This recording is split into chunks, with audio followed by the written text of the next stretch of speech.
Hi everyone.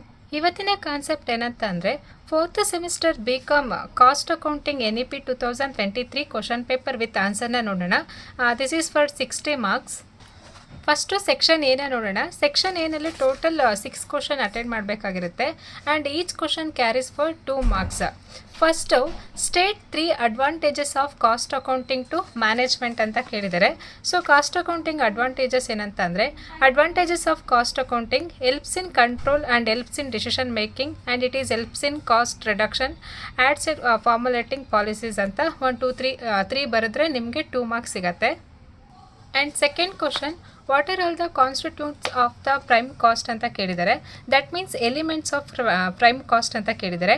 So ಅದಕ್ಕೆ ಏನಂತಂದರೆ direct labour, direct material and direct expenses ಅಂತ ಬರೆದ್ರೆ 2 ಮಾರ್ಕ್ಸ್. ಆ್ಯಂಡ್ ದೆನ್ ನೆಕ್ಸ್ಟ್ ಏನು ಕೇಳಿದ್ದಾರೆ ಅಂದರೆ what is material requisition note ಅಂತ ಕೇಳಿದ್ದಾರೆ. ಸೊ ಮೆಟೀರಿಯಲ್ ರಿಕ್ವಿಸೇಷನ್ ನೋಟ್ ಅಂತ ಅಂದರೆ MRN a document used in the production department to request material they need to complete a manufacturing process. So this is called MRN. and next one is what is idle time, mention 2 reasons ಅಂತ ಕೇಳಿದ್ದಾರೆ. ಇದನ್ನ 2024 ಪೇಪರಲ್ಲೂ ಕೂಡ ಕೇಳಿದ್ದಾರೆ. So idle time is the represent the loss of labour time. So loss of labour ಟೈಮ್ನ represent ಮಾಡುತ್ತೆ. ಅದಕ್ಕೆ ಏನೇನು ರೀಸನ್ ಅಂದರೆ ಪವರ್ ಫೇಲ್ಯೂರ್ ಆಗಿರ್ಬೋದು, idle time due to machine breakdown ಆದಾಗ. ಸೊ ಇದನ್ನು ರೀಸನ್ ಆಗಿ ಬರೀಬೋದು. And second and next define overhead ಅಂತ ಕೇಳಿದ್ದಾರೆ. ಓವರ್ ಹೆಡ್ ಅಂದ್ರೇನು? Overhead is the total cost of broadly divided into direct cost and indirect cost of indirect cost. The total of the all direct cost is the termed as a prime cost and the total of the indirect cost is known as the overhead ಅಂತ ಹೇಳಿದ್ದಾರೆ. So ಇಲ್ಲಿ total of the indirect cost ಏನಿರುತ್ತೆ ಅದನ್ನು overhead ಅಂತ ಕರಿತೀವಿ. ಅದಕ್ಕೆ factory overhead, selling overhead, administration ಓವರ್ ಹೆಡ್ಡನ್ನೆಲ್ಲ ಆ್ಯಡ್ ಮಾಡ್ತೀವಿ. ಸೊ ಇಲ್ಲಿ ಓವರ್ ಹೆಡ್ ಅಂತಂದರೆ total cost is broadly divided into direct cost and indirect cost. The total of all direct cost is termed as a prime cost. So ಎಲ್ಲ direct cost, direct material, direct labour, direct wages ಇದನ್ನೆಲ್ಲ add ಮಾಡಿದ್ರೆ ನಮಗೆ prime cost ಬರುತ್ತೆ. So ಇದು direct. So indirect ಏನೇನಿರುತ್ತೆ ಅದನ್ನೆಲ್ಲ ನಾವು over heads ಅಂತ ಕರಿತೀವಿ. ಆ್ಯಂಡ್ ನೆಕ್ಸ್ಟ್ ಥಿಂಗ್ ಏನಂತ ಕೇಳಿದ್ದಾರೆ ಅಂದರೆ state any 2 reasons for reconciliation ಅಂತ ಕೇಳಿದ್ದಾರೆ. State any 2 reasons for reconciliation. ಆ ರೀಸನ್ಸ್ ಫಾರ್ ರೀಕನ್ಸಿಲೇಷನ್ ಅಂತ ಹಾಕಿ to find out the difference existing cost accounts and financial accounts and eliminating accounting errors, keeping track of spending. First ಏನಂತ ಅಂದರೆ cost accounting and financial accounting ಇರೋ ಡಿಫ್ರೆನ್ಸ್ನ find out ಮಾಡೋಕ್ಕೆ and eliminating the accounting errors and keep track of the spending ಅಂತ ಕೊಟ್ಟಿದ್ದಾರೆ. So ಇದಿಷ್ಟು 2 point ಬರೆದ್ರೆ ಸಾಕು. And next calculate UOQ from the what do you mean by the cost centre ಅಂತ ಕೇಳಿದ್ದಾರೆ. ಸೊ ಕಾಸ್ಟ್ ಸೆಂಟರ್ ಅಂತ ಅಂದರೆ cost centre allocation is a location, person or term of equipment for which cost may be ascertained and used for the purpose of control ಅಂತ ಕೇಳಿದ್ದಾರೆ. And next EOQ ಅಂತ calculate ಮಾಡಬೇಕು, economics order quantity. So ಇಲ್ಲಿ calculate UOQ from the following: annual consumption 12,000 units, cost per unit ₹1, ordering cost 12 per order, inventory carrying charges 24% ಅಂತ ಕೇಳಿದ್ದಾರೆ. So ಇದಕ್ಕೆ EOQ formula ಏನು ಬರುತ್ತೆ ಅಂದರೆ √2AB ಡಿವೈಡೆಡ್ ಬೈ CS ಅಂತ ಬರುತ್ತೆ. ಸೊ ಇಲ್ಲಿ 2 ಈಸ್ ಕಾಮನ್ ಫ್ಯಾಕ್ಟರ್. A ಬಂದು ಆ್ಯನ್ಯಲ್ ಕನ್ಸಂಪ್ಷನ್, B ಬಂದು ಬೈಯಿಂಗ್ ಆರ್ಡರ್ ಕಾಸ್ಟ್ ಅಥವಾ ಆರ್ಡರಿಂಗ್ ಕಾಸ್ಟು, ಆ್ಯಂಡ್ C ಬಂದು cost per unit, and S ಬಂದು ಸ್ಟೋರೇಜ್ ಕಾಸ್ಟು. ಸೊ ಎಲ್ಲ ಇನ್ಫಾರ್ಮೇಷನ್ನು ಕೊಟ್ಟಿದ್ದಾರೆ. ಸೊ ಇದನ್ನು ಯಾವ ರೀತಿ ಕ್ಯಾಲ್ಕುಲೇಟ್ ಮಾಡೋದಂತಂದರೆ ಸೇಮ್ ಫಾರ್ಮುಲಾ ಅಪ್ಲೈ ಮಾಡಿ 2AB ಡಿವೈಡೆಡ್ ಬೈ CS ಅಂತ. ಸೊ ಇಲ್ಲಿ ಎಷ್ಟಂತಂದರೆ 2 as it is. And annual consumption ಎಷ್ಟಿದೆ? 12,000 ಇದೆ. ಆಯಿತಾ? 12,000 ಇಂಟು ಎಷ್ಟಿದೆ ಅಂತಂದರೆ ಆರ್ಡರಿಂಗ್ ಕಾಸ್ಟು 12 ರೂಪೀಸ್ ಇದೆ. ಆ್ಯಂಡ್ ಡಿವೈಡೆಡ್ ಬೈ ಎಷ್ಟು ಅಂತಂದರೆ ಇಲ್ಲಿ ಕಾಸ್ಟ್ ಪರ್ ಯೂನಿಟ್ ಎಷ್ಟಿದೆ? 1 ಇದೆ. ಆ್ಯಂಡ್ ಸೊ ಇಲ್ಲಿ 24 ಡಿವೈಡೆಡ್ ಬೈ 100 ಮಾಡಿದ್ರೆ 0.24 ಬರುತ್ತೆ. ಸೊ ಇದನ್ನು ಸಿಂಪ್ಲಿಫೈ ಮಾಡಿ ಯಾವ ರೀತಿ ಅಂತಂದರೆ 2 ಇಂಟು 12,000 ಇಂಟು 12 ಮಾಡಿ ಎಷ್ಟು ಬರುತ್ತೆ ಅಂದರೆ 2,88,000 ಬರುತ್ತೆ. ಸೊ ಇಲ್ಲಿ ಎಷ್ಟು ಅಂದರೆ 2,88,000 ಸ್ಕ್ವೇರ್ ರೂಟು. ಆ್ಯಂಡ್ ಇಲ್ಲಿ 1 ಇಂಟು 0.24 ಮಾಡಿ ಎಷ್ಟು ಬರುತ್ತೆ? 0.24 ಬರುತ್ತೆ. ಸೊ ಇವಾಗ 2,88,000 ಡಿವೈಡೆಡ್ ಬೈ 0.24 ಮಾಡಿದ್ರೆ ಎಷ್ಟು ಬರುತ್ತೆ ಅಂದರೆ 12 ಲ್ಯಾಕ್ ಬರುತ್ತೆ. ಸೊ ಇಲ್ಲಿ ಎಷ್ಟು ಬಂದಿದೆ ಅಂದರೆ 12 ಲ್ಯಾಕ್ ಬಂದಿದೆ. ಸೊ ಈ 12 ಲ್ಯಾಕಲ್ಲಿ ಸ್ಕ್ವೇರ್ ರೂಟ್ನ ತೆಗೆದ್ರೆ ಎಷ್ಟು ಬರುತ್ತೆ ಅಂದರೆ 1095.44 is the economics order quantity. So ಇಲ್ಲಿ 5 ಮಾಡಿದ್ದಾರೆ. 1095.44 is the economics order quantity. So ಇಷ್ಟನ್ನು ಮಾಡಿದ್ರೆ ನಿಮಗೆ ಈಸಿಯಾಗಿ 2 ಮಾರ್ಕ್ಸ್ ಸಿಗುತ್ತೆ. ಅರ್ಥ ಆಗ್ತಿದ್ದಿಲ್ವಾ? ಸೊ ಈ ಥರ ಕ್ವಶನ್ನ ಲಾಸ್ಟ್ ಇಯರ್ ಅಂದರೆ 2024 ಕೂಡ ಕೇಳಿದ್ದಾರೆ. ಇದಿಷ್ಟನ್ನು ಕೂಡ ಸೆಕ್ಷನ್ ಎ ಪಾರ್ಟ್. ಆ್ಯಂಡ್ ನಾವು ಸೀದಾ section B part. Yes, section ಬಿನಲ್ಲಿ ಟೋಟಲ್ 5 ಕ್ವಶನ್ಸ್ ಇರುತ್ತೆ. ಆ 5 ಕ್ವಶನ್ಸಲ್ಲಿ ಯಾವುದಾದ್ರು 3 ಕ್ವಶನ್ನ ಚೂಸ್ ಮಾಡಬೇಕಾಗಿರುತ್ತೆ. And each question carries for the 4 marks. So ಇಲ್ಲಿ ಟೋಟಲ್ ಫಸ್ಟ್ ಕ್ವಶನ್ ಏನಿದೆ ಅಂತಂದರೆ, mister Disha limited furnishes the following data, prepare cost sheet showing a cost per unit and profit for the period. So ಇಲ್ಲಿ ಏನಂತ ಅಂದರೆ Disha limited ಅದು details ಕೊಟ್ಟಿದ್ದಾರೆ. ಇದರಲ್ಲಿ cost sheet and cost per unit and ಪ್ರಾಫಿಟ್ನ ನಾವು calculate ಮಾಡ್ತಾ ಹೋಗಬೇಕು. ಸೊ ಇಲ್ಲಿ ನೋಡಿ, ರಾ ಮೆಟೀರಿಯಲ್ ಕನ್ಸ್ಯೂಮ್ಡ್ 40,000 ಕೊಟ್ಟಿದ್ದಾರೆ, direct wages 24,000, machine hour worked 4,000, machine hour rate 2 per hour, rupees 2 per hour ಇದೆ. Office overhead 10% of factory cost, selling overhead 1.50 per unit, and unit produced ಬಂದು 2000.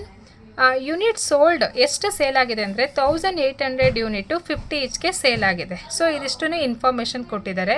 So total ಎಷ್ಟು ಯೂನಿಟ್ನ produce ಮಾಡ್ತಾ ಇದ್ದಾರೆ ಅಂದರೆ 2000 ಯೂನಿಟ್ನ produce ಮಾಡ್ತಾ ಇದ್ದಾರೆ. ಅದರಲ್ಲಿ ಸೇಲ್ ಆಗಿರೋದೆಷ್ಟು 1800 ಅಷ್ಟೇ.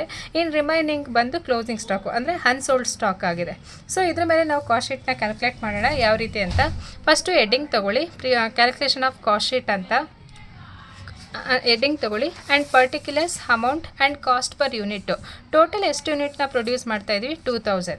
ಸೊ ಫಸ್ಟ್ ನೋಡಿ, ರಾ ಮೆಟೀರಿಯಲ್ ಕನ್ಸ್ಯೂಮ್ಡ್ ಎಷ್ಟಿದೆ 40,000 ಇದೆ. ರಾ ಮೆಟೀರಿಯಲ್ ಕನ್ಸ್ಯೂಮ್ಡ್ ಎಷ್ಟು 40,000. 40,000 ಡಿವೈಡೆಡ್ ಬೈ 2000 ಮಾಡಿದ್ರೆ ಪರ್ ಯೂನಿಟ್ಗೆ ಎಷ್ಟಾಯಿತು 20 ರೂಪೀಸ್ ಆಯಿತು. ಅದಾದಮೇಲೆ ನೆಕ್ಸ್ಟ್ ಇಲ್ಲಿ ಡೈರೆಕ್ಟ್ ವೇಜಸ್ ಮೆಟೀರಿಯಲ್ ಏನೇ ಇದ್ರೂ ಕೂಡ ಆ್ಯಡ್ ಮಾಡ್ತೀವಿ. ಡೈರೆಕ್ಟ್ ವೇಜಸ್ ಎಷ್ಟು ಕೊಟ್ಟಿದ್ದಾರೆ 24,000 ಕೊಟ್ಟಿದ್ದಾರೆ. ಆಯಿತಾ? 24,000 ಡಿವೈಡೆಡ್ ಬೈ 2000 ಮಾಡಿದ್ರೆ ಪರ್ ಯೂನಿಟ್ಗೆ ಎಷ್ಟಾಗುತ್ತೆ 12 ರೂಪೀಸ್ ಆಗುತ್ತೆ. ಸೊ ಇವೆರಡನ್ನೂ ಆ್ಯಡ್ ಮಾಡಿದ್ರೆ ನಮ್ಗೆ ಏನು ಸಿಗುತ್ತೆ ಅಂದರೆ ಪ್ರೈಮ್ ಕಾಸ್ಟ್ ಸಿಗುತ್ತೆ. 40,000 ಪ್ಲಸ್ 24,000 ಮಾಡಿದ್ರೆ 64,000. 20 ಪ್ಲಸ್ 12 ಮಾಡಿದ್ರೆ ಪರ್ ಯೂನಿಟ್ಗೆ, ಅಥವಾ 64,000 ಡಿವೈಡೆಡ್ ಬೈ 2000 ಮಾಡಿದ್ರೆ 32 ಬರುತ್ತೆ. ಸೊ ಇಲ್ಲಿ ತನಕ ಪ್ರೈಮ್ ಕಾಸ್ಟು. ಪ್ರೈಮ್ ಕಾಸ್ಟ್ ಆದಮೇಲೆ ನಾವು ಈಗ ಫ್ಯಾಕ್ಟರಿ ಓವರ್ ಹೆಡ್ನ ಆ್ಯಡ್ ಮಾಡಬೇಕು. ಫ್ಯಾಕ್ಟರಿ ಓವರ್ ಹೆಡ್ ಯಾವ್ದು ಬರುತ್ತೆ ಅಂದರೆ ಈ ಮಷಿನ್ ರಿಲೇಟೆಡ್ ಏನು ಬರುತ್ತಲ್ವ, ಫ್ಯಾಕ್ಟರಿ ಓವರ್ ಹೆಡ್ ಬರುತ್ತೆ. ಸೊ ಫ್ಯಾಕ್ಟರಿ ಓವರ್ ಹೆಡ್ ಎಷ್ಟಿದೆ ಅಂದರೆ ಮಷಿನ್ ಅವರ್ ವರ್ಕ್ಡ್ ಎಷ್ಟಿದೆ 4,000 ಇದೆ. ಮಷಿನ್ ಅವರ್ ರೇಟ್ ಪರ್ ಅವರ್ಗೆ ಎಷ್ಟಿದೆ ಅಂದರೆ 2 ರೂಪೀಸ್ ಇದೆ. 4,000 ಇಂಟು 2 ಮಾಡಿದ್ರೆ 8,000 ಬರುತ್ತೆ. ಆಯಿತಾ? ಸೊ ಡಿವೈಡೆಡ್ ಬೈ 2000 ಮಾಡಿದ್ರೆ ಪರ್ ಯೂನಿಟ್ಗೆ 4 ರೂಪೀಸ್ ಆಗುತ್ತೆ. ಸೊ ಪ್ರೈಮ್ ಕಾಸ್ಟ್ಗೆ ಫ್ಯಾಕ್ಟರಿ ಓವರ್ ಹೆಡ್ನ ಆ್ಯಡ್ ಮಾಡಿದ್ರೆ ಫ್ಯಾಕ್ಟರಿ ಕಾಸ್ಟ್ ಬರುತ್ತೆ ಎಷ್ಟು ಅಂದರೆ 64,000ಗೆ 8,000ನ ಆ್ಯಡ್ ಮಾಡಿದ್ರೆ 72,000 ಆ್ಯಂಡ್ ಪರ್ ಯೂನಿಟ್ 36 ರೂಪೀಸ್ ಆಗುತ್ತೆ. ಇವಾಗ ಅಡ್ಮಿನಿಸ್ಟ್ರೇಷನ್ ಓವರ್ ಹೆಡ್ನ ಆ್ಯಡ್ ಮಾಡಬೇಕು. ಅಡ್ಮಿನಿಸ್ಟ್ರೇಷನ್ ಓವರ್ ಹೆಡ್ ನೋಡಿ, ಆಫೀಸ್ ಓವರ್ ಹೆಡ್ ಅಥವಾ ಅಡ್ಮಿನಿಸ್ಟ್ರೇಷನ್ ಓವರ್ ಹೆಡ್ ಬೋತಾ ಸೇಮ್. ಎಷ್ಟು ಕೊಟ್ಟಿದ್ದಾರೆ ಅಂದರೆ 10% of factory cost. So factory cost ಏನಿದೆಯಲ್ವ ಅದ್ರ ಮೇಲೆ 10%. ಹ್ಯಾಡ್ ಅಡ್ಮಿನಿಸ್ಟ್ರೇಷನ್ ಓವರ್ ಹೆಡ್ ಎಷ್ಟಿದೆ 72,000 ಇದೆ. 72,000 ಮೇಲೆ 10% ತೊಗೊಂಡ್ರೆ ಎಷ್ಟು ಬರುತ್ತೆ 7,200. ಪರ್ ಯೂನಿಟ್ಗೆ 3.60 ಆಗುತ್ತೆ. ಡಿವೈಡೆಡ್ ಬೈ 2000 ಮಾಡಿದ್ರೆ ಪರ್ ಯೂನಿಟ್ಗೆ ಎಷ್ಟಾಗುತ್ತೆ 3.60 ಆಗುತ್ತೆ. ಸೊ ಇವಾಗ ಟೋಟಲ್ ಕಾಸ್ಟ್ ಆಫ್ ಪ್ರೊಡಕ್ಷನ್ ಎಷ್ಟು ಕಾಸ್ಟ್ ಆಫ್ ಪ್ರೊಡಕ್ಷನ್ ಇದೆ ಅಂತಂದರೆ 79,200. ಇವೆರಡನ್ನೂ ಆ್ಯಡ್ ಮಾಡಿದ್ರೆ 72,000 ಪ್ಲಸ್ 7,200 ಆ್ಯಡ್ ಮಾಡಿದ್ರೆ 79,200 is the cost of production. And cost per unit ಎಷ್ಟಿದೆ 39.60. ಡಿವೈಡೆಡ್ ಬೈ 2000 ಮಾಡಿದ್ರೆ 39.60 ಬರುತ್ತೆ. ಇವಾಗ ಕ್ಲೋಸಿಂಗ್ ಸ್ಟಾಕ್ನ ಕ್ಯಾಲ್ಕುಲೇಟ್ ಮಾಡಬೇಕು. ಸೊ ಕ್ಲೋಸಿಂಗ್ ಸ್ಟಾಕ್ ಎಷ್ಟಿದೆ ಅಂದರೆ ಟೋಟಲ್ ಯೂನಿಟ್ಸ್ ಇರೋದೆಷ್ಟು 2000 ಇದೆ. ಸೇಲ್ ಆಗಿರೋದೆಷ್ಟು 1800. ರಿಮೈನಿಂಗ್ ಎಷ್ಟಿದೆ 200 ಇದೆ. 200 ಇಂಟು 39.60 ಮಾಡಿ. 200 ಇಂಟು 39.60 ಮಾಡಿದ್ರೆ ಕ್ಲೋಸಿಂಗ್ ಸ್ಟಾಕ್ ಎಷ್ಟಿರುತ್ತೆ ಅಂದರೆ ಕ್ಲೋಸಿಂಗ್ ಸ್ಟಾಕ್ ಫಿನಿಶ್ಡ್ ಗೂಡ್ಸ್ ಎಷ್ಟಿರುತ್ತೆ ಅಂದರೆ 7,920. ಇಲ್ಲಿ ನೋಡಿ 200 ಇಂಟು 39.60 ಮಾಡಿದ್ರೆ 7,920 ಸಿಗುತ್ತೆ. 7,920 is the closing stock amount. ಆಯಿತಾ? ಇದಾದ್ಮೇಲೆ ನೆಕ್ಸ್ಟು ಸೊ ಇಲ್ಲಿ ಏನಂತಂದರೆ 79,200ಇಂದ 7,920 ಲೆಸ್ ಮಾಡಿದ್ರೆ ಎಷ್ಟು ಬರುತ್ತೆ ಅಂತಂದರೆ ಇಲ್ಲಿ 71,280 ಬರುತ್ತೆ. ಆ್ಯಂಡ್ ಸೇಮ್ ಎಷ್ಟು ಬರುತ್ತೆ ಅಂದರೆ ಅಮೌಂಟು 39.60 ಪರ್ ಯೂನಿಟ್ಟು. ಸೊ ಆವಾಗ ಕಾಸ್ಟ್ ಆಫ್ ಗೂಡ್ಸ್ ಸೋಲ್ಡ್ ಎಷ್ಟಿದೆ ಅಂತ ಕ್ಯಾಲ್ಕುಲೇಟ್ ಮಾಡ್ತೀವಿ. ಸೊ ಇದಕ್ಕೆ ಸೆಲ್ಲಿಂಗ್ ಆ್ಯಂಡ್ ಡಿಸ್ಟ್ರಿಬ್ಯೂಷನ್ ಓವರ್ ಹೆಡನ್ನು ಆ್ಯಡ್ ಮಾಡಿ. ಸೊ ಇದೇನಿದೆ ಕ್ಲೋಸಿಂಗ್ ಸ್ಟಾಕ್ಗೆ ಸೆಲ್ಲಿಂಗ್ ಆ್ಯಂಡ್ ಡಿಸ್ಟ್ರಿಬ್ಯೂಷನ್ ಓವರ್ ಹೆಡ್ನ ಆ್ಯಡ್ ಮಾಡಿ. ಸೆಲ್ಲಿಂಗ್ ಆ್ಯಂಡ್ ಡಿಸ್ಟ್ರಿಬ್ಯೂಷನ್ ನೋಡಿ, selling overhead ₹1.50 per unit ಅಂತ ಕೊಟ್ಟಿದ್ದಾರೆ. ನಾವು ಎಷ್ಟು ಯೂನಿಟ್ಸ್ನ ಸೇಲ್ ಮಾಡಿದ್ವಿ? 1800 ಯೂನಿಟ್ಸ್ನ ಸೇಲ್ ಮಾಡಿದ್ವಿ. 1800 ಇಂಟು 1.50 ಮಾಡಿದ್ರೆ 2700 ಬರುತ್ತೆ. ಡಿವೈಡೆಡ್ ಬೈ 2000 ಮಾಡಿದ್ರೆ ಪರ್ ಯೂನಿಟ್ಗೆ ಎಷ್ಟಾಗುತ್ತೆ? 1.50 ಆಗುತ್ತೆ. ಸೊ ಟೋಟಲ್ ಸೇಲ್ ಮಾಡಿರೋದಷ್ಟು 1800 ಆ್ಯಂಡ್ ಪರ್ ಯೂನಿಟ್ಗೆ ಎಷ್ಟಿದೆ ಅಂತ ಅಂದರೆ 1800 ಇಂಟು 1.5 ಮಾಡಿದ್ರೆ ಎಷ್ಟಾಗುತ್ತೆ? 2700 ಡಿವೈಡೆಡ್ ಬೈ 2000 ಮಾಡಿದ್ರೆ ಪರ್ ಯೂನಿಟ್ಗೆ ಎಷ್ಟಾಗುತ್ತೆ ಅಂದರೆ 1.50 ಆಗುತ್ತೆ. ಸೊ ಇಲ್ಲಿ 2700 ಡಿವೈಡೆಡ್ ಬೈ 1800 ಮಾಡಿದ್ರೆ 1.5 ಬರುತ್ತೆ. ಸೊ ಇದಿಷ್ಟನ್ನು ಕೂಡ ಆ್ಯಡ್ ಮಾಡಿ. ಆವಾಗ ಟೋಟಲ್ ಎಷ್ಟಾಗುತ್ತೆ ಅಂದರೆ ಕಾಸ್ಟ್ ಆಫ್ ಸೇಲ್ಸ್ ಬಂದು 73,980 ಆಗುತ್ತೆ ಆ್ಯಂಡ್ ಪರ್ ಯೂನಿಟ್ 41,000 ಆಗುತ್ತೆ. ಸೊ ಇವಾಗ ಟೋಟಲ್ ಎಷ್ಟು ಸೇಲ್ ಮಾಡಿದ್ದೀರಾ ಅದನ್ನು ಲೆಸ್ ಮಾಡಿದರೆ ನಮಗೆ ಇದು ಪ್ರಾಫಿಟ್ ಸಿಗುತ್ತೆ. This is cost of sales, this is profit and this is sales. So sales ನೋಡಿ ಎಷ್ಟಂದರೆ 1800 ಇಂಟು 50 ಈಚ್, 1800 ಇಂಟು 50. ಸೊ ಇಲ್ಲಿ ತನಕ ಮಾಡಿ ಕಾಸ್ಟ್ ಆಫ್ ಸೇಲ್ಸ್ ತನಕ. ಈ ಪ್ರಾಫಿಟ್ನ ಯಾವ ರೀತಿ ಫೈಂಡ್ ಔಟ್ ಮಾಡೋದಂದರೆ ಇವೆರಡಕ್ಕೂ ಅಮೌಂಟ್ ಏನು ಡಿಫ್ರೆನ್ಸ್ ಇರುತ್ತಲ್ವ ಅದೇ ಪ್ರಾಫಿಟ್ಟು. ಸೊ ಇಲ್ಲಿ ನೋಡಿ 1800 ಇಂಟು 50 ರುಪೀಸ್ ಮಾಡಿದ್ರೆ ಎಷ್ಟು ಬರುತ್ತೆ? 90,000 ಬರುತ್ತೆ. ಆ್ಯಂಡ್ ಡಿವೈಡೆಡ್ ಬೈ 1800 ಮಾಡಿದ್ರೆ ಪರ್ ಯೂನಿಟ್ಗೆ 50 ರುಪೀಸ್ ಆಗುತ್ತೆ. ಸೊ ಇವಾಗ ಏನಂತ ಅಂದರೆ 90,000ಇಂದ ಇಲ್ಲಿ 73,980ನ ಲೆಸ್ ಮಾಡಿ. ಆ ಡಿಫ್ರೆನ್ಸ್ ಅಮೌಂಟೇ ಪ್ರಾಫಿಟ್ ಆಗುತ್ತೆ, 16,020 ಆ್ಯಂಡ್ ಪರ್ ಯೂನಿಟ್ಗೆ ಎಷ್ಟಾಗುತ್ತೆ ಅಂತ ಅಂದರೆ 8.90 ಇಸ್ ದ ಪ್ರಾಫಿಟ್ಟು. ಸೊ ಈ ರೀತಿಯಾಗಿ ನಾವು ಕಾಸ್ಟ್ ಶೀಟ್ ಮತ್ತು ಪ್ರಾಫಿಟ್ನ ಕ್ಯಾಲ್ಕುಲೇಟ್ ಮಾಡ್ತಾ ಹೋಗ್ತೀವಿ. ಅದಾದಮೇಲೆ ನೆಕ್ಸ್ಟು ಥರ್ಡ್ ಕ್ವಶನ್ನ ನೋಡೋಣ. ಸೊ ಇದರಲ್ಲಿ ನೋಡಿ, calculate the reorder level, maximum level, average level of stock from the following information. So ಇಲ್ಲಿ reorder level, maximum level and average level of ಸ್ಟಾಕ್ನ ಕ್ಯಾಲ್ಕುಲೇಟ್ ಕೇಳಿದ್ದಾರೆ from the following information. Reorder quantity 1500 units, reorder period 4 to 6 weeks, maximum consumption 400 units per week. Maximum consumption ಎಷ್ಟಿದೆ? 400. Normal consumption ಅಂದರೆ average consumption ಎಷ್ಟಿದೆ? 300 units per week. Minimum consumption ಎಷ್ಟು ಕೊಟ್ಟಿದ್ದಾರೆ ಅಂದರೆ 250 units for the week. So ಇಲ್ಲಿ maximum ಬಂದು 400 ಇದೆ and normal ಬಂದು 300 ಇದೆ ಆ್ಯಂಡ್ ಮಿನಿಮಮ್ ಬಂದು 250 ಇದೆ. ಆ್ಯಂಡ್ ರೀಆರ್ಡರ್ ಪೀರಿಯಡ್ ಎಷ್ಟಿದೆ ಅಂತಂದರೆ 4 to 6 ಇದೆ ಆ್ಯಂಡ್ ರೀಆರ್ಡರ್ ಕ್ವಾಂಟಿಟಿ ಎಷ್ಟಿದೆ ಅಂದರೆ 1500 ಯೂನಿಟ್ಸ್ ಇದೆ. ಸೊ ಇದ್ರ ಮೇಲೆ ನಾವು ಏನಂತಂದರೆ reorder level, maximum level and average level of ಸ್ಟಾಕ್ನ ಕ್ಯಾಲ್ಕುಲೇಟ್ ಮಾಡಬೇಕು. ಅದಕ್ಕೆ ಫಾರ್ಮುಲಾ ನೋಡಿ ಇಲ್ಲಿ ಇದೆ. ಸೊ ಫಸ್ಟ್ ಏನಂತಂದರೆ reorder level. So ROL reorder ಲೆವೆಲ್ಗೆ ವಾಟ್ ಈಸ್ ದ ಫಾರ್ಮುಲಾ ಅಂತಂದರೆ maximum consumption into maximum reorder period ಅಂತ ತೊಗೊಳ್ಳಿ. Reorder period. ಸೊ ಇಲ್ಲಿ ಮ್ಯಾಕ್ಸಿಮಮ್ ಕನ್ಸಂಪ್ಷನ್ ಎಷ್ಟಿದೆ? 400 ಇದೆ. ರೀಆರ್ಡರ್ ಪೀರಿಯಡ್ ಮ್ಯಾಕ್ಸಿಮಮ್ ಎಷ್ಟಿದೆ? 6 ವೀಕ್ಸ್ ಇದೆ. 400 ಇಂಟು 6 ವೀಕ್ಸ್ ಮಾಡಿದ್ರೆ ರೀಆರ್ಡರ್ ಲೆವೆಲ್ ಎಷ್ಟು ಬರುತ್ತೆ ಅಂದರೆ 2400 units. So it is very easy, ಇಷ್ಟನೇ. And next maximum level stock ಕೇಳಿದ್ದಾರೆ, ಮ್ಯಾಕ್ಸಿಮಮ್ ಸ್ಟಾಕ್ ಲೆವೆಲ್. ಅದಕ್ಕೆ ಏನು ಫಾರ್ಮುಲಾ ಅಂತ ಅಂದರೆ reorder level plus reorder quantity minus minimum consumption into maximum reorder period ಅಂತ ಕೇಳಿದ್ದಾರೆ. ಸೊ ಇಲ್ಲಿ ನೋಡಿ ಏನಂತ ಅಂದರೆ, ಸೊ ನಮ್ಗೆ ಆಲ್ರೆಡಿ ಬಂದಿದೆ ಏನಂತ ಅಂದರೆ ROL ಬಂದಿದೆ ಎಷ್ಟು? 2400 ಪ್ಲಸ್ ಇಲ್ಲಿ ROQ ಎಷ್ಟಿದೆ ಅಂತಂದರೆ ರೀಆರ್ಡರ್ ಕ್ವಾಂಟಿಟಿ ಎಷ್ಟಿದೆ ಅಂದರೆ 1500 ಯೂನಿಟ್ಸ್ ಇದೆ, ಆಯಿತಾ. ಸೊ ಇಲ್ಲಿ ರೀಆರ್ಡರ್ ಲೆವೆಲ್ ಎಷ್ಟಿದೆ ಅಂತಂದರೆ 2400 ಆಲ್ರೆಡಿ ಇಲ್ಲಿ ಕ್ಯಾಲ್ಕುಲೇಟ್ ಮಾಡಿದ್ದೀವಿ. ಆ್ಯಂಡ್ ರೀಆರ್ಡರ್ ಕ್ವಾಂಟಿಟಿ ಎಷ್ಟಿದೆ ಅಂತಂದರೆ 1500 ಕ್ವಶನಲ್ಲಿ ಕೊಟ್ಟಿದ್ದಾರೆ, ಆಯಿತಾ. ಸೊ ಇವೆರಡನ್ನೂ ಕೂಡ ಪ್ಲಸ್ ಮಾಡಿ ಇಂಟು ಏನಂತ ಅಂದರೆ ಮಿನಿಮಮ್ ಕನ್ಸಂಪ್ಷನ್ ಎಷ್ಟಿದೆ? 250 ಇದೆ. ಮಿನಿಮಮ್ ಕನ್ಸಂಪ್ಷನ್ ಎಷ್ಟಿದೆ? 250 ಇದೆ. And next maximum reorder period ಎಷ್ಟಿದೆ? ಮಿನಿಮಮ್ ರೀಆರ್ಡರ್ ಪೀರಿಯಡ್ ತೊಗೋಬೇಕು, ಮ್ಯಾಕ್ಸಿಮಮ್ ಅಂತ ಕೊಟ್ಟಿದ್ದಾರೆ. ಮಿನಿಮಮ್ ರೀಆರ್ಡರ್ ಪೀರಿಯಡ್ ಎಷ್ಟಿದೆ ಅಂದರೆ 4 ವೀಕ್ಸ್ ಇದೆ. ಸೊ ಇಲ್ಲಿ 2400 ಪ್ಲಸ್ 1500 ಮಾಡಿದ್ರೆ ಎಷ್ಟು ಬರುತ್ತೆ? 2400 ಪ್ಲಸ್ 1500 ಮಾಡಿದ್ರೆ 3900 ಬರುತ್ತೆ. 250 ಇಂಟು 4 ಯೂನಿಟ್ಸ್ ಮಾಡಿದ್ರೆ 1000 ಬರುತ್ತೆ. ಸೊ ಇಲ್ಲಿ ಎಷ್ಟು ಅಂತಂದರೆ 2900 units is the minimum stock level. ಅರ್ಥ ಆಗ್ತಿದೆಯಲ್ವಾ?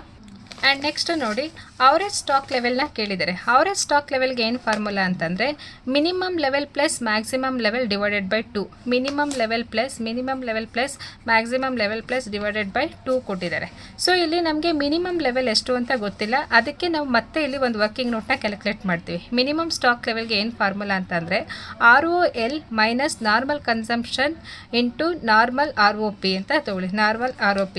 ROL ಆಲ್ರೆಡಿ ಕ್ಯಾಲ್ಕುಲೇಟ್ ಮಾಡಿದ್ದೀವಿ, ಎಷ್ಟು ಬಂದಿದೆ? 2000 2400 ಯೂನಿಟ್ಸ್ ಮೈನಸ್ ನಾರ್ಮಲ್ ಕನ್ಸಂಪ್ಷನ್ ಎಷ್ಟಿದೆ ಪ್ರಾಬ್ಲಮಲ್ಲಿ ಕೊಟ್ಟಿದ್ದಾರೆ. Normal consumption is the 300 into and year normal order period ಎಷ್ಟಂತಂದರೆ ಇಲ್ಲಿ 4 + 6 ಮಾಡಿ ಎಷ್ಟಾಗುತ್ತೆ 10 ಆಗುತ್ತೆ. ಡಿವೈಡೆಡ್ ಬೈ 2 ಮಾಡಿದ್ರೆ 5 ವೀಕ್ಸ್ ಬರುತ್ತೆ. ಸೊ ಇದು ನಾರ್ಮಲ್ ಆರ್ಡರ್ ಪೀರಿಯಡ್ಗೆ. So this is minimum period maximum period. Normal ಪೀರಿಯಡ್ಗೆ ಎರಡನ್ನೂ ಆ್ಯಡ್ ಮಾಡಿ ಡಿವೈಡೆಡ್ ಬೈ 2 ಮಾಡಿದ್ರೆ 5 ಬರುತ್ತೆ. 5 ವೀಕ್ಸ್ ಆಗುತ್ತೆ. ಈಗ 2400 ಲೆಸ್ ಮಾಡಿ 3000 ಇಂಟು 5 ಮಾಡಿದ್ರೆ ಎಷ್ಟು ಬರುತ್ತೆ? 2400 ಮೈನಸ್ 300 ಇಂಟು 5 ಮಾಡಿದ್ರೆ ಎಷ್ಟು ಬರುತ್ತೆ? ಸೊ ಇಲ್ಲಿ 300 ಇಂಟು 5 ವೀಕ್ಸ್ ಮಾಡಿದ್ರೆ 1500. ಸೊ 2400 1500ನ ಲೆಸ್ ಮಾಡಿದ್ರೆ ಎಷ್ಟು ಬರುತ್ತೆ? 900 is the minimum stock level. Minimum stock level ಎಷ್ಟು? 900. ಇವಾಗ ಫಾರ್ಮುಲಾ ಅಪ್ಲೈ ಮಾಡಿ. ಮಿನಿಮಮ್ ಸ್ಟಾಕ್ ಲೆವೆಲ್ ಎಷ್ಟಿದೆ ಅಂತ ಅಂದರೆ 2900. minimum stock level is 900 plus maximum level stock is 2900 divided by 2 ಮಾಡಿ 3800 divided by 2 ಮಾಡಿದ್ರೆ average stock level is the 1900 units. Confusion ಆಗಬೇಡಿ, ಒಂದ್ಸರಿ ಮತ್ತೊಮ್ಮೆ ನೋಡಿ. ಸೊ ಇಲ್ಲಿ ಏನಂತಂದರೆ ರೀಆರ್ಡರ್ ಲೆವೆಲ್ಗೆ ಏನು ಫಾರ್ಮುಲಾ ಅಂತಂದರೆ maximum consumption into maximum reorder period. ಓಕೆನಾ? ಇದು ಕ್ಲಿಯರ್. ಸೊ ಇಲ್ಲಿ ಮ್ಯಾಕ್ಸಿಮಮ್ ಲೆವೆಲ್ ಸ್ಟಾಕ್ಗೆ ROL reorder level plus reorder quantity minus minimum consumption into maximum reorder period ಈ ಫಾರ್ಮುಲಾ ಬರುತ್ತೆ. ಆ್ಯಂಡ್ ಅವರೇಜ್ ಸ್ಟಾಕ್ ಲೆವೆಲ್ಗೆ minimum level plus maximum level divided by 2 ಮಾಡಬೇಕು. So ಇಲ್ಲಿ minimum level ನಮ್ಗೆ ಎಷ್ಟು ಅಂತ ಗೊತ್ತಿಲ್ಲ. ಸೊ ಮಿನಿಮಮ್ ಸ್ಟಾಕ್ ಲೆವೆಲ್ನ ಯಾವ ರೀತಿ ಕ್ಯಾಲ್ಕುಲೇಟ್ ಮಾಡ್ತೀವಿ ಅಂದರೆ ಅಗೇನ್ ಇದಕ್ಕೊಂದು ಫಾರ್ಮುಲಾ ಯೂಸ್ ಮಾಡ್ತೀವಿ. ROL reorder level minus normal consumption into normal ROP reorder ಪೀರಿಯಡ್ನ ಮಾಡ್ತೀವಿ. ಸೊ ಇಲ್ಲಿ ನಾರ್ಮಲ್ ಸ್ಟಾಕ್ ಎಷ್ಟಿದೆ ಅಂತ ಅಂದರೆ ಇಲ್ಲಿ ಮಿನಿಮಮ್ ಸ್ಟಾಕು ಎಷ್ಟಿದೆ ಅಂತ ಅಂದರೆ ಕ್ಯಾಲ್ಕುಲೇಟ್ ಮಾಡಿದ್ದೀವಿ ಆಲ್ರೆಡಿ 2400 ಬಂದಿದೆ. ROL ಎಷ್ಟಿದೆ ಅಂದರೆ 2400 ಇಲ್ಲಿ ಕ್ಯಾಲ್ಕುಲೇಟ್ ಮಾಡಿದ್ದೀವಿ. ನಾರ್ಮಲ್ ಕನ್ಸಂಪ್ಷನ್ ಎಷ್ಟಿದೆ ಅಂತಂದರೆ 3 ಇದೆ. ನಾರ್ಮಲ್ ಕನ್ಸಂಪ್ಷನ್ 300 ಇದೆ. ಆ್ಯಂಡ್ ನಾರ್ಮಲ್ ರೀಆರ್ಡರ್ ಕ್ವಾಂಟಿಟಿ ಅಥವಾ ರೀಆರ್ಡರ್ ಪೀರಿಯಡ್ ಹೇಗೆ ತೊಗೊಳೋದಂದರೆ ಇವೆರಡನ್ನೂ ಆ್ಯಡ್ ಮಾಡಿ ಡಿವೈಡೆಡ್ ಬೈ 2 ಮಾಡಿ 4 + 6 ಡಿವೈಡೆಡ್ ಬೈ 2 ಮಾಡಿದ್ರೆ we will get 5 weeks. So 300 into 5 ಮಾಡಿದ್ರೆ ಎಷ್ಟಾಗುತ್ತೆ ಅಂದರೆ 1500 ಆಗುತ್ತೆ. 2400 1500ನ ಲೆಸ್ ಮಾಡಿದ್ರೆ 900 ಬರುತ್ತೆ. ಸೊ ಇಲ್ಲಿ minimum stock level 900, maximum stock level 2900. ಎರಡನ್ನೂ ಆ್ಯಡ್ ಮಾಡಿದ್ರೆ 3800 ಆಗುತ್ತೆ. ಡಿವೈಡೆಡ್ ಬೈ 2 ಮಾಡಿದ್ರೆ average stock level is the 1900. That's it.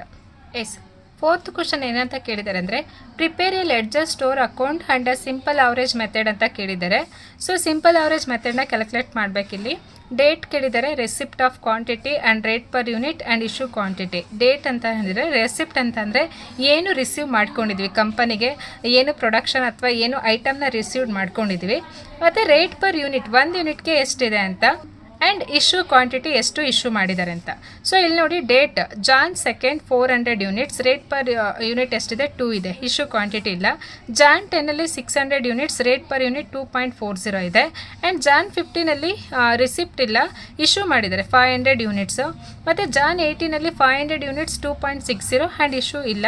And Jan 20 receipt ಇಲ್ಲ, ಸೊ ಇಶ್ಯೂ ಮಾಡಿದ್ದಾರೆ 400 ಯೂನಿಟ್ಸ್. ಸೊ ಇದನ್ನು ಯಾವ ರೀತಿ ಕ್ಯಾಲ್ಕುಲೇಟ್ ಮಾಡೋದು ಅಂತ ನೋಡೋಣ. ಫಸ್ಟ್ ಇಲ್ಲಿ ನೀವು stores ledger using simple average method ಅಂತ ಹೆಡ್ಡಿಂಗ್ ತೊಗೊಳ್ಳಿ. ಡೇಟ್, ರೆಸಿಪ್ಟ್, ಇಶ್ಯೂಸ್, ಬ್ಯಾಲೆನ್ಸ್ ತೊಗೊಳ್ಳಿ. ಅಗೇನ್ ಇದರಲ್ಲಿ quantity rate amount, quantity rate amount, quantity rate amount ಅಂತ ಈ ಥರ ಫಾರ್ಮೆಟ್ ತೊಗೋಬೇಕು. ಓಕೆನಾ? ಸೊ ಫಸ್ಟ್ ನೋಡಿ ಜಾನ್ 2 ಇಶ್ಯೂ ಮಾಡಿದ್ದಾರೆ, ರಿಸಿಪ್ಟ್ ಬಂದಿದೆ, ರಿಸೀವ್ ಮಾಡ್ಕೊಂಡಿದ್ದಾರೆ. ಎಷ್ಟಂದರೆ 400 ಯೂನಿಟ್ಸು. ಎಷ್ಟು ರೇಟ್ ಪರ್ ಯೂನಿಟ್ ಎಷ್ಟಿದೆ 2 ಇದೆ. 400 ಇಂಟು 2 ಮಾಡಿದ್ರೆ ಟೋಟಲ್ ಅಮೌಂಟ್ ಎಷ್ಟಾಗುತ್ತೆ 800 ಆಗುತ್ತೆ. ಸೊ ಇದು ಬ್ಯಾಲೆನ್ಸ್ ಇದೆ. ಸೊ ಇಲ್ಲಿ ಆ್ಯಸ್ ಇಟ್ ಈಸ್ ಏನಿದೆ balance 400 2 per unit and total amount is the 800. So ಆಯಿತಾ, ಇಲ್ಲಿ ಏನೂ ಇಶ್ಯೂ ಇಲ್ಲ. ಆ್ಯಂಡ್ ಸೆಕೆಂಡ್ ಜಾನ್ 10 600 ಯೂನಿಟ್ಸ್ನ 2.40ಗೆ ನಾವು ರಿಸೀವ್ ಮಾಡ್ಕೊಂಡಿದ್ದೀವಿ. 600 ಇಂಟು 2.40 ಮಾಡಿದ್ರೆ 1440 ಬರುತ್ತೆ. ಆ್ಯಂಡ್ ಇಲ್ಲೇನು ಇಶ್ಯೂ ಇಲ್ಲ. ಸೊ ಇಲ್ಲಿ ಆ್ಯಸ್ ಇಟ್ ಈಸ್ ಏನಿದೆ ಅದನ್ನು ಬ್ಯಾಲೆನ್ಸಿಂಗ್ಗೆ ಟ್ರಾನ್ಸ್ಫರ್ ಮಾಡಿ. ಸೊ ಇಲ್ಲಿ ನೋಡಿ, ಆ್ಯಂಡ್ ಇಲ್ಲಿ ಯೂನಿಟ್ಸ್ ಮಾತ್ರ ಇಲ್ಲಿ ಪಾಸ್ ಮಾಡಿ ಕ್ವಾಂಟಿಟಿ, ಆ್ಯಂಡ್ ಅಮೌಂಟ್ ಏನಿದೆ ಆ್ಯಸ್ ಇಟ್ ಈಸ್ ತೊಗೊಳ್ಳಿ. ಆ್ಯಂಡ್ ಜಾನ್ 15 ಏನಂತಂದರೆ ಇಶ್ಯೂ ಮಾಡ್ತಾ ಇದ್ದಾರೆ. ಎಷ್ಟು ಇಶ್ಯೂ ಮಾಡ್ತಾ ಇದ್ದಾರೆ ಅಂದರೆ 500 ಯೂನಿಟ್ಸು. So 500 units. ಸೊ ಈ ರೇಟ್ನ ಯಾವ ರೀತಿ ಕ್ಯಾಲ್ಕುಲೇಟ್ ಮಾಡೋದು ಅಂತಂದರೆ ಇಲ್ಲಿ ಕೊಟ್ಟಿದ್ದಾರೆ ನೋಡಿ. ಫಸ್ಟ್ ಎಷ್ಟಿದೆ 2 ಇದೆ. ಆ್ಯಂಡ್ ಸೆಕೆಂಡ್ ಜಾನ್ 10 ಎಷ್ಟು ರಿಸೀವ್ ಮಾಡ್ಕೊಂಡಿದ್ದೀವಿ 2.40. ಸೊ ಎರಡನ್ನೂ ಆ್ಯಡ್ ಮಾಡಿ 4.40 ಡಿವೈಡೆಡ್ ಬೈ 2 ಮಾಡಿದ್ರೆ 2.20 ಬರುತ್ತೆ. ಸೊ ಇಲ್ಲಿ 500 ಇಂಟು 500 ಇಂಟು 2.20 ಮಾಡಿದ್ರೆ ಎಷ್ಟು ಬರುತ್ತೆ ಅಂದರೆ 1100 ಆಗುತ್ತೆ. ಅರ್ಥ ಆಗ್ತಿದೆಯಾ? 1100 ಆಗುತ್ತೆ. ಸೊ ಇದರಲ್ಲಿ ಏನಂತಂದರೆ ಫಸ್ಟ್ ಇಲ್ಲಿ 600 ಯೂನಿಟ್ಸ್ ಇತ್ತು, ಅಲ್ಲಿ 500 ಕೊಟ್ಟಿದ್ದೀವಿ. ಸೊ ರಿಮೈನಿಂಗ್ ಎಷ್ಟಿದೆ ಅಂತಂದರೆ 100. ಸೊ ಇಲ್ಲಿ 1440ನಲ್ಲಿ 1100ನ ಲೆಸ್ ಮಾಡಿ ಎಷ್ಟು ಅಮೌಂಟ್ ಉಳ್ಕೊಳ್ಳುತ್ತೆ ಅಂದರೆ 340 is the balance amount. And next January 18ನಲ್ಲಿ 500 ಯೂನಿಟ್ಸ್ನ ರಿಸೀವ್ ಮಾಡ್ಕೊಂಡಿದ್ವಿ, 500 ಯೂನಿಟ್ಸು. ಆ್ಯಂಡ್ ಎಷ್ಟಕ್ಕೆ 2.60 ಮಾಡಿದ್ರೆ ಟೋಟಲ್ ಅಮೌಂಟ್ ಎಷ್ಟಾಗುತ್ತೆ 1300 ಆಗುತ್ತೆ. ಸೊ ಇವಾಗ ನೋಡಿ ಇಲ್ಲಿ 100 ಇದೆ, ಇದು 500, ಎರಡನ್ನೂ ಆ್ಯಡ್ ಮಾಡಿದ್ರೆ ಎಷ್ಟಾಗುತ್ತೆ? ಸೊ ಕ್ವಾಂಟಿಟಿ 600 ಆಗುತ್ತೆ. 1300 ಪ್ಲಸ್ 340 ಮಾಡಿದ್ರೆ 1640 ಆಗುತ್ತೆ. ಆ್ಯಂಡ್ ನೆಕ್ಸ್ಟು Jan 20ಗೆ ಇಶ್ಯೂ ಮಾಡಿದ್ದೀವಿ, ಎಷ್ಟಂದರೆ 400 ಯೂನಿಟ್ಸ್. ಸೊ ಇದಕ್ಕೆ ಅಮೌಂಟ್ ಯಾವ ರೀತಿ ಅಂತಂದರೆ, ಸೊ ಇಲ್ಲಿ ಇದು ಲೇಟೆಸ್ಟ್ ಅಮೌಂಟ್ ತೊಗೊಳ್ಳಿ, 2.40 ಪ್ಲಸ್ 2.60 ಡಿವೈಡೆಡ್ ಬೈ 2 ಮಾಡಿದ್ರೆ 2.50 ಪರ್ ದ ಯೂನಿಟ್ ಆಗುತ್ತೆ. 400 ಇಂಟು 2.50 ಮಾಡಿ 1000 ಆಗುತ್ತೆ. ಸೊ ಇಲ್ಲಿ 600ಅಲ್ಲಿ 400 ಯೂನಿಟ್ಸ್ನ ನಾವು ಆಲ್ರೆಡಿ ಇಶ್ಯೂ ಮಾಡಿದ್ದೀವಿ ಅಂದರೆ ರಿಮೈನಿಂಗ್ ಎಷ್ಟು ಉಳ್ಕೊಳ್ಳುತ್ತೆ 200. ಮತ್ತು ಇಲ್ಲಿ 1640ನಲ್ಲಿ 1000 ರುಪೀಸ್ ಅಮೌಂಟ್ ಆದರೆ ರಿಮೈನಿಂಗ್ 640. ಸೊ ಇದಿಷ್ಟನ್ನು ಮಾಡಿದ್ರೆ ನಿಮಗೆ 4 ಮಾರ್ಕ್ಸು. ಏನಂತಂದರೆ ಇಲ್ಲಿ ಏನು ಆರ್ಡರ್ನ ರಿಸಿಪ್ಟ್ ಅಂದರೆ ರಿಸೀವ್ ಮಾಡ್ಕೊಂಡಿದ್ದೀರಾ ಕಂಪನಿಗೆ, ನೀವು ಕಂಪನಿಯಿಂದ ಪ್ರೊಡಕ್ಷನ್ ಡಿಪಾರ್ಟ್ಮೆಂಟ್ಗೆ ಎಷ್ಟು ಇಶ್ಯೂ ಮಾಡಿದ್ದೀರಾ ಮತ್ತು ಅದರ ಅಮೌಂಟ್ ಸಿಂಪಲ್ ಅವರೇಜಲ್ಲಿ ಇವೆರಡನ್ನು ಟೋಟಲ್ ಮಾಡಿ ಡಿವೈಡೆಡ್ ಬೈ 2 ಮಾಡಿ ತೊಗೊಳ್ತೀವಿ. ಆ್ಯಂಡ್ ಇಲ್ಲೂ ಕೂಡ ಇವೆರಡನ್ನು ಟೋಟಲ್ ಮಾಡಿ 2.50 ಇಲ್ಲಿ ತೊಗೊಂಡಿದ್ದೀವಿ. ಸೊ ಇದಿಷ್ಟು ಮಾಡಿದ್ರೆ ನಿಮಗೆ 4 ಮಾರ್ಕ್ಸ್ ಸಿಂಪಲ್ ಆಗಿದೆಯಲ್ಲ. ಸೊ ಫಸ್ಟು Jan 2ನಲ್ಲಿ ಓಪನಿಂಗ್ ಬ್ಯಾಲೆನ್ಸ್ ಏನಿದೆ ಆ್ಯಸ್ ಇಟ್ ಈಸ್ ಬರ್ಬಿಟ್ಬಿಡಿ. ಆ್ಯಂಡ್ Jan 10ನಲ್ಲಿ ನೋಡಿ 600 ಯೂನಿಟ್ಸು 2.40 ಮಾಡಿದ್ರೆ ಟೋಟಲ್ 1440 ಬರುತ್ತೆ. ಸೊ ಇಲ್ಲಿ ತೊಗೊಳ್ಳಿ, ಸೇಮ್ ಅಮೌಂಟ್ ತೊಗೊಳ್ಳಿ, ಓಪನಿಂಗ್ ಬ್ಯಾಲೆನ್ಸ್ ಅಮೌಂಟ್ ಏನಿದೆ ಅದನ್ನೇ ತೊಗೊಳ್ಳಿ. ಅದಾದಮೇಲೆ ನೆಕ್ಸ್ಟು ಈ ರೀತಿ ಇಶ್ಯೂ ಮಾಡಿರೋದೆಷ್ಟು 500. ಆ್ಯಂಡ್ ಎಷ್ಟು ಕ್ವಾಂಟಿಟಿಗೆ ಅಂತ ಅಂದರೆ, ಸೊ ಇವೆರಡನ್ನೂ ಆ್ಯಡ್ ಮಾಡಿ ಪ್ಲಸ್ 2.4 ಮಾಡಿದ್ರೆ 4.4 ಬರುತ್ತೆ, ಡಿವೈಡೆಡ್ ಬೈ 2 ಮಾಡಿದ್ರೆ 2.2 ಇಸ್ ದ ಪರ್ ಯೂನಿಟ್ 1100 ಬರುತ್ತೆ. ಇಲ್ಲಿ 600ಅಲ್ಲಿ 500 ಯೂನಿಟ್ಸ್ನ ಕೊಟ್ಟಿದ್ದೀವಿ, ರಿಮೈನಿಂಗ್ ಎಷ್ಟಿದೆ 100. ಆ್ಯಂಡ್ ಬ್ಯಾಲೆನ್ಸ್ ಅಷ್ಟೇ 1440ನಲ್ಲಿ 1100 ಹೋದರೆ 340 ಬರುತ್ತೆ. ಸೊ ಈ ರೀತಿ ಕ್ಯಾಲ್ಕುಲೇಟ್ ಮಾಡ್ತಾ ಹೋಗ್ತೀವಿ. ಅರ್ಥ ಆಗ್ತಿದ್ದೀರಾ? ಸೊ ನಾನು ಜಸ್ಟ್ ರಿವಿಷನ್ ಪರ್ಪಸ್ ಹೇಳ್ತಾ ಇದ್ದೀನಿ, ಸಿಂಪಲಾಗಿ ಅಂಡರ್ಸ್ಟ್ಯಾಂಡ್ ಮಾಡ್ಕೊಳ್ಳಿ. And next one is, so fifth question ಬಂದು ಥಿಯರಿ ಕ್ವಶನ್ ಕೇಳಿದರೆ, what is labour turnover, discuss the steps to be taken for minimising labour turnover ಅಂತ ಕೇಳಿದ್ದಾರೆ. ಸೊ ಇಲ್ಲಿ meaning and steps in labour turnover. In all business organisation it's common feature that some workers leave the employment and new workers join in the place of those living. This changes in work force is known as labour turnover. So ಏನಂತಂದರೆ ಒಂದು ಆರ್ಗನೈಸೇಷನಲ್ಲಿ employee ಏನಾಗ್ತಾ ಇದ್ದಾರೆ, out ಆಗ್ತಾ ಇರ್ತಾರೆ, ಆರ್ಗನೈಸೇಷನಿಂದ ಹೊಸದಾಗಿ join ಆಗ್ತಾ ಇರ್ತಾರೆ. ಈ ಒಂದು ಪ್ರೊಸೆಸ್ನ ನಾವೇನಂತ ಕರಿತೀವಿ, ಲೇಬರ್ ಟರ್ನ್ ಓವರ್ ಅಂತ ಕರಿತೀವಿ. The following step should be taken for minimising the labour turn over.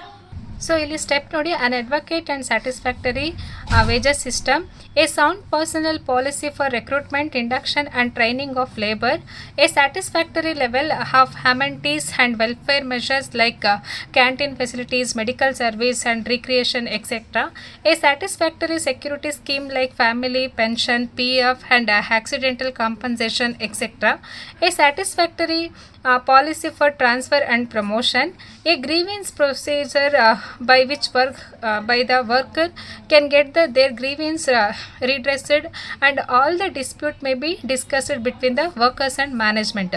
So these are all the steps to be taken for the minimising the labour turn over.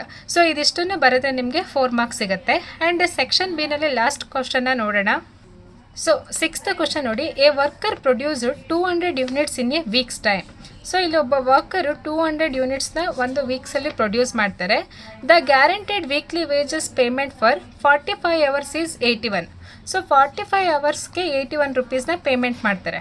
The expected time to produce 1 unit 15 minutes which is raised further 20% under the incentive scheme.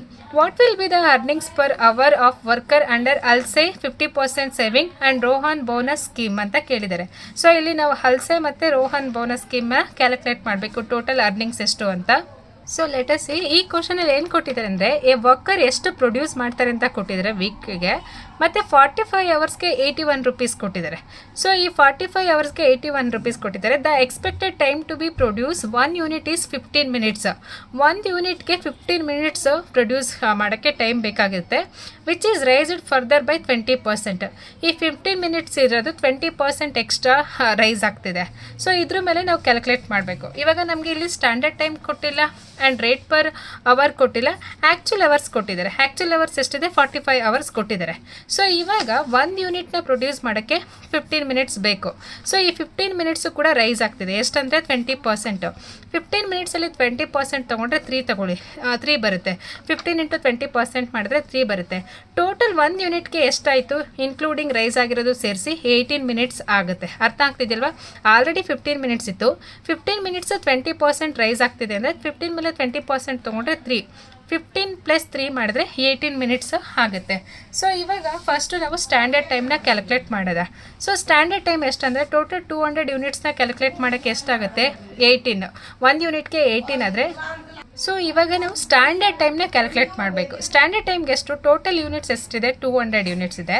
Into 18. 1 ಯೂನಿಟ್ಗೆ ಎಷ್ಟಾಗುತ್ತೆ? 18 minutes ಆಗುತ್ತೆ. Total 200 into 18 ಮಾಡಿದ್ರೆ 3600 ಬರುತ್ತೆ. Per ಅವರ್ಗೆ ಎಷ್ಟು minutes? 60 ಮಾಡಿದ್ರೆ total ಎಷ್ಟಾಗುತ್ತೆ ಅಂದರೆ ಇಲ್ಲಿ ಸ್ಟ್ಯಾಂಡರ್ಡ್ ಟೈಮು 60 ಅವರ್ಸ್ ಆಗುತ್ತೆ. So rate per hour, so 1 ಅವರ್ಗೆ ಎಷ್ಟು? ಸೊ ಇಲ್ಲಿ 1 ಯೂನಿಟ್ಗೆ 18 ಮಿನಿಟ್ಸ್ ಆದರೆ 1 ಅವರ್ಗೆ ಎಷ್ಟು ಪೇ ಮಾಡ್ತಾರೆ? 81 ಡಿವೈಡೆಡ್ ಬೈ 45 ಅವರ್ಸ್ ಮಾಡಿ, 45 ಮಿನಿಟ್ಸು. ಸೊ 1 ಅವರ್ಗೆ 1.8, 1 ಅವರ್ಗೆ ಎಷ್ಟಾಗುತ್ತೆ? 1.8 ರುಪೀಸ್ ಆಗುತ್ತೆ. ನೆಕ್ಸ್ಟು ಟೈಮ್ ಸೇವ್ಡ್ ತೊಗೊಳ್ಳಿ. ಟೈಮ್ ಸೇವ್ಡ್ಗೆ ಏನಂತ ಅಂದರೆ standard time minus actual time. Standard time ಎಷ್ಟಿದೆ? 60 ಅವರ್ಸ್ ಇದೆ. ಆ್ಯಕ್ಚುಯಲ್ ಟೈಮ್ ಎಷ್ಟಿದೆ? 45 ಇದೆ. ಸೊ ಇದರಿಂದ ಸ್ಟ್ಯಾಂಡರ್ಡ್ ಟೈಮಿಂದ ಆ್ಯಕ್ಚುಯಲ್ ಟೈಮ್ನ ಲೆಸ್ ಮಾಡಿದ್ರೆ ಅವ್ರು ಎಷ್ಟು ಟೈಮ್ ಸೇವ್ ಮಾಡಿದ್ದಾರೆ ಅಂತ ಗೊತ್ತಾಗುತ್ತೆ. 15 ಅವರ್ಸು. ಅರ್ಥ ಆಗ್ತಿದೆಯಲ್ವ? ಸ್ಟ್ಯಾಂಡರ್ಡ್ ಟೈಮ್ ಇರೋದು ಈ ಟೋಟಲ್ 200 ಯೂನಿಟ್ಸ್ಗೆ 60 ಅವರ್ಸು. ಬಟ್ ಅವ್ರು ಏನು ಮಾಡ್ತಾ ಇದ್ದಾರೆ? ಈ ಕೆಲಸನ 45 ಮಿನಿಟ್ಸಲ್ಲೇ ಮುಗಿಸ್ತಾ ಇದ್ದಾರೆ. 45 ಅವರ್ಸಲ್ಲೇ ಮುಗಿಸ್ತಾ ಇದ್ದಾರೆ. ಹಾಗಾಗಿ ಟೈಮ್ ಸೇವ್ಡ್ ಎಷ್ಟಾಗುತ್ತೆ ಅಂದರೆ 15 ಅವರ್ಸ್ ಆಗುತ್ತೆ. ನಾವು ಅಲ್ಸೆ ಪ್ಲ್ಯಾನ್ ಅಪ್ಲೈ ಮಾಡಿ. ಸೊ ಅಲ್ಸೆ ಪ್ಲ್ಯಾನಲ್ಲಿ ಏನು ಬರುತ್ತೆ ಅಂದರೆ time taken into rate per hour plus 50% ಕೇಳಿದ್ದಾರೆ ಅಲ್ವಾ? ಕ್ವಶನಲ್ಲಿ ಏನಂತ ಕೇಳಿದ್ದಾರೆ ಅಂದರೆ 50% ಸೇವಿಂಗ್ಸ್ ಅಂತ ಕೇಳಿದ್ದಾರೆ. ಹಾಗಾಗಿ 50% into time save divided into rate per hour. Time taken ಎಷ್ಟು? 45 ಅವರ್ಸು ಆಯಿತಾ? Time taken 45 hours. Rate per hour ಎಷ್ಟು? 1.8. ಸೊ ಇಲ್ಲಿ ಮಾಡಿ ಇಂಟು ಪ್ಲಸ್ 50 ಡಿವೈಡೆಡ್ ಬೈ 100 ಮಾಡಿ 50%. ಟೈಮ್ ಸೇವ್ಡ್ ಎಷ್ಟು ಟೈಮ್ ಸೇವ್ ಮಾಡಿದರೆ? 15 ಅವರ್ಸು. ರೇಟ್ ಪರ್ ಅವರ್ ಎಷ್ಟಿದೆ? 1.8. ಸೊ ಇವಾಗ ಸಿಂಪ್ಲಿಫೈ ಮಾಡಿ. 45 ಇಂಟು 1.8 ಮಾಡಿದ್ರೆ ಎಷ್ಟು ಬರುತ್ತೆ? 81 ಬರುತ್ತೆ. ಸೊ ಇಲ್ಲಿ 50% ಇಂಟು 15.1.8 ಮಾಡಿದ್ರೆ ಎಷ್ಟು ಬರುತ್ತೆ ಅಂದರೆ 13.50 ಬರುತ್ತೆ. ಅಂದರೆ 15 ಇಂಟು 1.8 ಡಿವೈಡೆಡ್ ಇಂಟು 50% ಮಾಡಿ. ಸೊ 13.5 ಬರುತ್ತೆ. ಎರಡನ್ನು ಟೋಟಲ್ ಮಾಡಿದ್ರೆ ಟೋಟಲ್ ಅರ್ನಿಂಗ್ಸ್ ಎಷ್ಟು ಅಂದರೆ ಹಲ್ಸೆ ಪ್ಲ್ಯಾನಲ್ಲಿ 94.50 ಆಗುತ್ತೆ. ಕನ್ಫ್ಯೂಷನ್ ಆಗಬೇಡಿ, ಮತ್ತೆ ಹೇಳ್ತಾ ಇದ್ದೀನಿ, ಅರ್ಥ ಆಗ್ತಿದಿಲ್ವಾ? ಸ್ಟ್ಯಾಂಡರ್ಡ್ ಟೈಮ್ ಕೊಟ್ಟಿಲ್ಲ, ರೇಟ್ ಪರ್ ಅವರ್ ಕೊಟ್ಟಿಲ್ಲ, ಆ್ಯಕ್ಚುಯಲ್ ಟೈಮ್ ಮಾತ್ರ ಕೊಟ್ಟಿದ್ದಾರೆ. ಎಷ್ಟಂತ ಅಂದರೆ 45 ಅವರ್ಸ್. ಸೊ 1 ಯೂನಿಟ್ಗೆ 15 ಮಿನಿಟ್ಸ್ ಆಗುತ್ತೆ. ಸೊ ಅದ್ರ ಜೊತೆಗೆ ಫರ್ದರ್ 20% ಎಕ್ಸ್ಟ್ರಾ ಆ್ಯಡ್ ಆಗ್ತಿದೆ. ಸೊ 1 ಯೂನಿಟ್ 15 ಮಿನಿಟ್ಸ್ ಅಂದರೆ 15ನಲ್ಲಿ 20% ಅಂದರೆ 3. 15 ಪ್ಲಸ್ 3 ಮಾಡಿದ್ರೆ 1 ಯೂನಿಟ್ಗೆ ಎಷ್ಟಾಗುತ್ತೆ? 18 ಮಿನಿಟ್ಸ್ ಆಗುತ್ತೆ. ಸೊ ಸ್ಟ್ಯಾಂಡರ್ಡ್ ಟೈಮ್ನ ಕ್ಯಾಲ್ಕುಲೇಟ್ ಮಾಡಿ. 200 ಯೂನಿಟ್ಸ್ ಇಂಟು 18 ಮಿನಿಟ್ಸ್ ಮಾಡಿದ್ರೆ 3600 ಬರುತ್ತೆ. ಪರ್ ಅವರ್ಗೆ ಎಷ್ಟು ಮಿನಿಟು? 60 ಮಿನಿಟ್ಸು. ಆವಾಗ total actual hours standard hours ಎಷ್ಟಾಗುತ್ತೆ ಅಂದರೆ 60 ಅವರ್ಸ್ ಆಗುತ್ತೆ. ರೇಟ್ ಪರ್ ಯೂನಿಟ್ ನೋಡಿ 81 ರುಪೀಸ್ 45 ಅವರ್ಸ್ ಅಂತ ಅಂದರೆ 81 ಡಿವೈಡೆಡ್ ಬೈ 45 ಅವರ್ಸ್ ಅಂದರೆ ಪರ್ ಮಿನಿಟ್ಗೆ ಎಷ್ಟಾಯಿತು? ಪರ್ ಅವರ್ಗೆ 1.8 ರುಪೀಸ್ ಆಯಿತು.